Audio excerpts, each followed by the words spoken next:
Did you know at MB Wellness we don't train with shoes? And there's many reasons why we don't. I'm going to dive into them. So during my undergrad in my studies of exercise science, we had a class called Capstone Research. And in our Capstone Research class, we conducted studies and research. And we either had the choice to carry on from somebody else's study or to create our own. And I made the choice of doing my own, which was tremendous amount of work into studying and reading and conducting these studies. And the research itself, what I wanted to do was the benefits of barefoot training and the differences between training with or without shoes. And in our study, we had two test groups that we trained, one with shoes and one without shoes. The programs were exactly the same. The only difference was one study wore shoes and the other didn't. And what we found with that is that people had better ankle mobility from those who didn't train with shoes.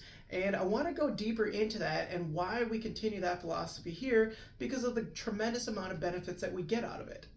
So one of the benefits of it was you get greater proprioception. And greater proprioception means that you have a better kinesthetic sense of awareness within your body. Fancy jargon words for, hey, I now can feel my body in space better than I have before.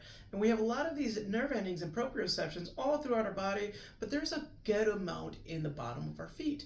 And if we think about it this way, if we're wearing shoes all day, what that ends up doing is replicating the fact that if I were to wear gloves on my hands all day, with everything that I did, my hand strength wouldn't be as good as it is. So the same thing relates to our feet.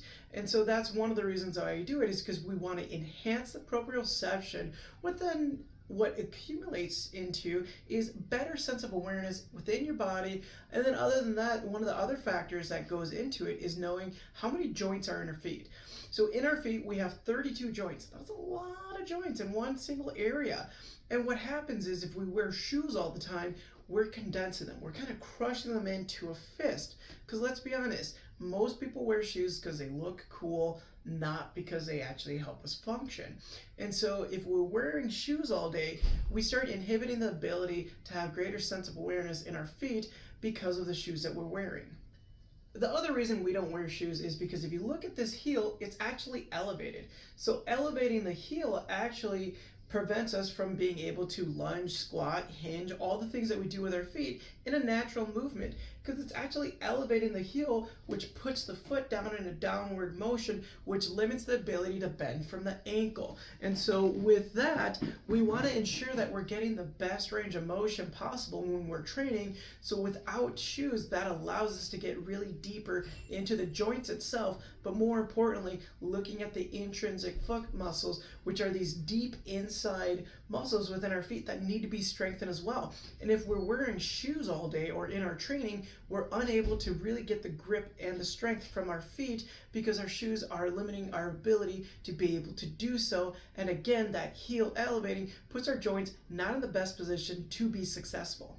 Lastly, we want to look at what's going on within the feet during exercises. So when we're looking at feet during exercise, we want to make sure that we're pushing through the full foot rather than the front of the foot or more the heel. We want to be at center of it. And if you're wearing shoes, I won't be able to tell what's actually going on with your feet because you have them covered. And so being able to have our foot bare and being able to watch how it functions throughout the movement, that has a tremendous carryover.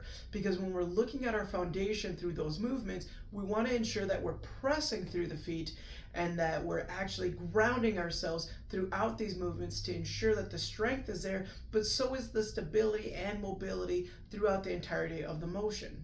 And for the last reason that we train barefoot is because I can tell the difference between if we have a high arch, a fallen arch, or a neutral arch. With fallen arches, that can have carryover into some low back pain or some valgus knee where your knees fall forward and inward. Whereas if we have higher arches, we actually might have more tension around the glutes and hamstrings and that they actually kind of make us a little more unsteady and balanced because we're unable to really fully focus on pushing through the forefront of the foot rather than pushing through the outer edge because of that higher arch. And so I'm going to go deeper into this by showing you visuals of what I mean with what I'm talking about with barefoot training.